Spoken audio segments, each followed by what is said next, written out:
Welcome to Our Best Self, a discussion sharing forum to help you see habits and practices that will lead to your happiness and success personally and professionally.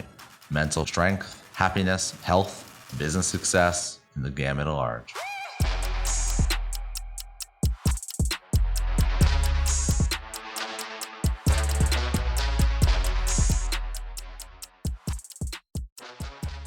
One thing that is really fun that I have been jumping at is looking at where I am taking action and where I'm not. And kind of this self-reflection makes a lot of sense at this time of year. And I feel like we're all kind of having this moment where we can kind of look down, look at ourselves, look at how the year has progressed, right? Whether it is March, whether it's July, whether it's December. It is so valuable to kind of look back and see how are my behaviors lined up to where I'm trying to go. What are my ambitions? Am I trying to be a more involved parent? Am I trying to be more compassionate to those around me? Am I trying to write a book? Am I trying to be more healthy in my lifestyle? Right. And when you think about your goals, right, like this North Star, this priority, and then you look back at your behaviors, whether it is the entire year or most recently, it allows me in order to, I guess, see how I'm doing. Like, it's not a grade, but it is a gut check to see, am I living aligned to my ambitions? Right? If I want to be healthy, but all I've eaten is junk food for the last 2 weeks and I haven't gotten to work out and I'm not sleeping because I'm, staying up all night and whatever, watching TV, those are all behaviors that lead to me having an unhealthy, state. If I want to be healthy, I need to dial in my sleep. I need to make sure I'm getting it correctly. Right? I need to optimize and maximize that component. I need to make sure that I'm eating food that helps my body sustain it. And then when I'm ready to do workouts, make sure I am matching my recovery, my rest days with my workouts. Right? These are what we need. These behaviors lead us to the goals that we have. So the reflection is a tremendous tool. I am a big fan of creating a journal daily and then going back and seeing how I did, right? So every day I'll write down 5 things that I want to accomplish in that day. And then as I'm going through, I check it off as I get it done. And when I come back to it, I'll find certain things that have stayed on my list for days or weeks that never got done. And it's interesting for me to discover those things that I either avoided, I was afraid of, maybe I just didn't give it priority, yet I thought every day it was a necessity to do, and then seeing the repercussions in my life of those mistakes and those avoidances. And then there's the other things where I have thankfully been able to accomplish many of the things that are in my heart. But when I look at the things that I put down on ideas, where I have sketched out, where I have asked people to work with me on different ideas to create content or to launch an online training course for schools around the world, whatever it is, when I think about these, I'm sad because it's not that I didn't try to do them.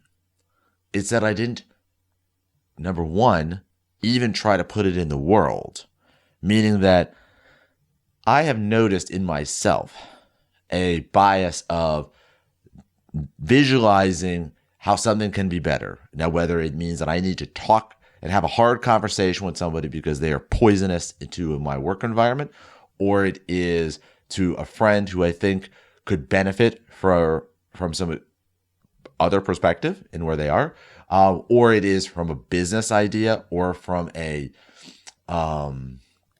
athletic direction. All these ideas that I have and these things that I visualize in my mind, I noticed that I will play it out constantly. And that's an advantage. That's a skill. It's an asset that I have where I'm able to kind of see the different possibilities and then to be able to execute within the seam between the high risk and the high reward. However, when I look at what I put down and then what I actually put into the world, the scales are not balanced. In fact, 99% of what I'm trying to execute, I don't even try. I see what I want to put out in the world. I write out the plan. I put, here's how we're going to do it. Here's who's going to do it. Here's what I'm willing to invest in to see it happen in the world. And then I don't do it. And when I look back, I feel like that is a number one weakness of mine. And it's extremely disappointing because I truly believe that these will be beneficial, but I don't know, right? I just believe that they are. And that is where the opportunity lies. And so when I've been working on today has been a deep reflection of this past year and looking at where I am, what I envision, and what I want to see and make successful for me in the next 12 months. And that doesn't mean I'm not trying to say, oh, I want Y dollars or X result. Instead, what I'm looking at is what is the behavior patterns that I want to adapt my daily activities around so that I can bring more ideas to light. And when I think about this, I believe the approach here is not to be focused only on the analysis, but instead to act fast, meaning that I want to say and do what I see, feel, and then analyze and adjust. And that variation is super important, right? As opposed to visualize, analyze, plan it, and implement it, I want to adopt what I have been working with and supporting in the software development world really for the last 15 years. And that is, it has been a revolution of creating an idea, building an idea, and then bringing it to market and seeing if the idea works, to where we are today, which is come up with an idea, come up with a minimum viable product or a minimum version of it, put it in the market, and see how people react to it, and then adapt. And if you think about this, the Googles, the Amazons, all of these companies that are leading in bringing ideas forward, some that matter and some that don't, solely depends on bringing those ideas forward, not to imagining them, not to dreaming about them, not to putting them in a back room and deciding on how to do things. No, but instead, it is to act. It is to move forward. And when I think about this, when I think about the possibility of speed and being fast and what that means to me in my life and where I want to go, I believe this is going to, number one, get things that are in my head, the work that I do, the dreams that I have, the goals that I have, and it's going to put it forward. It's going to help me with relationships, meaning that communication is number one in every relationship, whether it is with your friends, your families, loved ones, future loved ones, and the idea of being fast, of sharing what you're truly feeling, when you're feeling it in that moment. That is the maximum advantage to really leveling up and being your authentic self with that person. And by becoming more transparent, more vulnerable, you will unearth either how you beautifully connect or where you both see things differently and still respect each other, because of that difference. I'm really, really working on the idea of, as I move fast, I want to be focused on being proud and judgment free of what I release and what others release. Meaning that I want to focus on what I can impact and not try to pressure others in this space. And so when I think about this, I want to move fast. I want to see my idea and I want to put it forward. I want to make decisions, share my impressions. I want to speak freely in meetings and collaborations and in groups. I want to stand up and I want to share what I see and how I think we can improve. This doesn't mean to spew hate. This doesn't mean to critique and counteranalyze.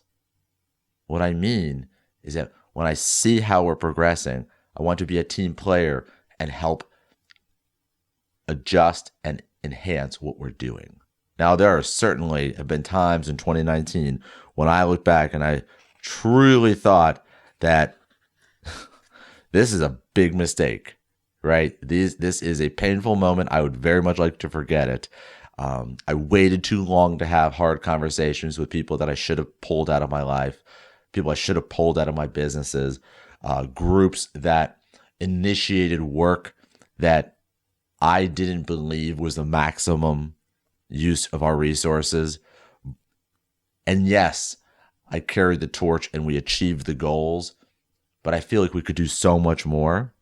And I feel like it is because of that inner monologue that I have that holds me back from being able to truly share and allow that to come forward. And so, when I think about my reflection on the past year, the subtle adjustment is going to be on that personal behavior. And with that personal behavior unlock, I have crafted out a 12-month vision and an execution plan where I will check that the outcomes of what I am doing signal that I am living my best self by sharing my personal best self with the world, my businesses, my clients, my loved ones, my family members. Now, there are many, many tool sets out there that can help you on reviewing how the year went, how the last few months went, maybe even planning for the next quarter or the next year. One that I have enjoyed, it can be very deep. It comes from Susanna Conway, and you can find SusannaConway.com. Has a series of courses, but gives away these planning guides. And you could Google the planning guide. It's she titles it "Unravel Your Year." When she started, it was only probably about a dozen pages, and then now the newer version I think is closer to 30 pages. But go through the exercise. Go through the exercise of reviewing how you felt the last month, last quarter, last year went.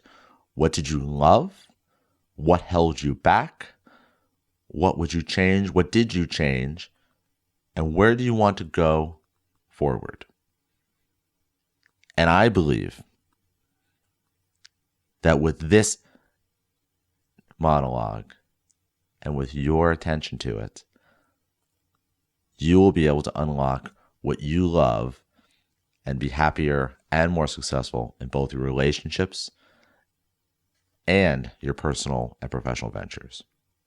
So when you think about next week, next month, next year, think about where you want to be. What do you want to have? Now, that might be a relationship. That might be a business. That might mean simply a hobby that you love. Think about how you're going to feel and what you will know as a result of completing the year. When you think about these goals and how you feel and what you'll have, remember, having is not possessions. Having is achieved and or found a place in your mind where you're settled and content and living a passionate life. When you have these aligned, you will be giving your best self to those around you. And we don't need to have it all figured out. That's the secret, by the way. Everybody's thinking about these self-help, these planners, these personal reviews. It's not a judgment. There is no wrong here. It is just how you have chosen to live. And my hope here of sharing this directly with you and my inner struggle and my faults and what my intentions are moving forward is that you will see we all can really do better. And it's part of living, and it's fun, and it's worth it. So I wish you nothing but health and happiness.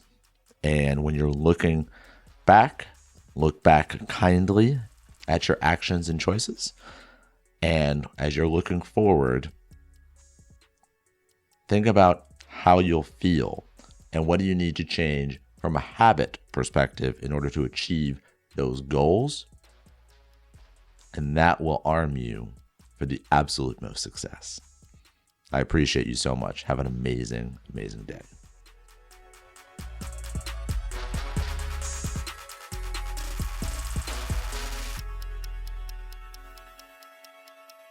Thank you for listening to Our Best Self podcast. This is a passion project where I'm sharing the daily writings and studies from around the world and best that I can find for you.